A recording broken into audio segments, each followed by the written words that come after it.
रात के सन्नाटे में जब चांद काले बादलों के पीछे छिप जाता था, गंगापुर गांव की गलियां सूनी पड़ जाती थीं। लोग जल्दी घरों में दुबक जाते क्योंकि रात में जंगल की तरफ से अजीब सी आवाजें आती थीं। कभी हंसी, कभी चीख और कभी जैसे कोई भारी कदमों से चल रहा हो। गांव वाले इसे जिंदा लाश की कहानी से जोड़ते थे। कोई इसे अंधविश्वास कहता तो कोई डर से थरथराता, लेकिन सच्चाई वो किसी को नहीं पता थी, सिवाय उस रात के जब रमेश ने जंगल में कदम रखा।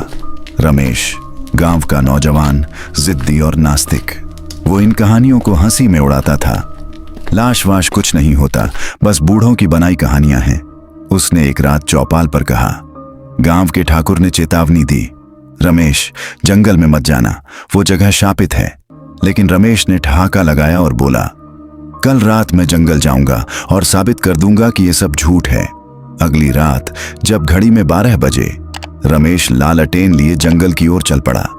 ठंडी हवा पेड़ों के बीच सनसनाती थी और दूर कहीं कुत्ते भौंक रहे थे। उसने सोचा, बस थोड़ा और फिर लौट जाऊंगा। तभी उसे एक पुरानी हवेली दिखी जिसके बारे में गांव में कोई बात नहीं करता था। खंडहर सी दिखने वाली वो हवेली अंधेरे में भी किसी अनजान ताकत से चमक रही थी।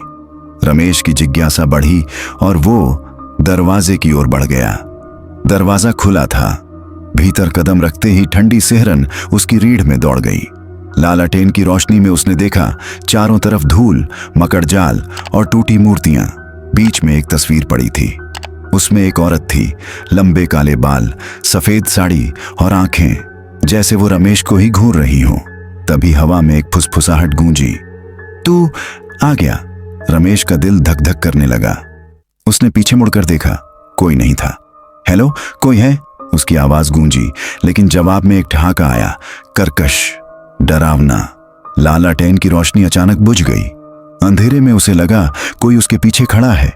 उसने जल्दी से माचिस जलाई और जैसे ही रोशनी हुई, उसने देखा वही औरत, तस्वीर वाली, उसके सामने खड़ी थी। उसकी आंखें खाली थीं, चेहरा पीला और होंठों पर मुस्कान जो इंसानी नहीं थी। तूने मुझे बुलाया, उसने कहा और उसका हाथ रमेश की ओर बढ़ा। रमेश चीखा और भागने की कोशिश की, लेकिन उसके पैर जैसे जम गए। औरत हंसी, मैं जिंदा नहीं पर मरती भी नहीं। इस हवेली में मेरा सच दफन है। तूने कदम रखा, अब तू मेरा हिस्सा बनेगा। रमेश ने आखिरी बार चीखने की कोशिश की, लेकिन उसकी आवाज दब गई। सुबह जब गांव वाले उसे ढूंढने जंगल गए, उन्हें सिर्फ उसकी लालटेन मिली। हवेली के बाहर बुझी हुई। रमेश का कोई निशान नहीं था। गांव में अब भी लोग उस हवेली से दूर रहते हैं। कहते हैं रात में वहां एक औरत की हंसी सुनाई देती है और कभी कभी रमेश की चीख। जिंदा लाश का सच क्या था? शायद कोई शाप, शायद कोई अधूरी कहानी। लेकिन एक बात पक्की थी, जो भी उस हवेली में गया वो कभी लौटकर नहीं आया। तो दोस्तों, कहानी सुनाने में आपको मजा आया होगा, लेकिन ऐसी कहानी रोज सुनने के लिए इस चैनल को लाइक, शेयर, सब्सक्राइब जरूर कीजिए। तो मिलते हैं अगली कहानी में। धन्यवाद।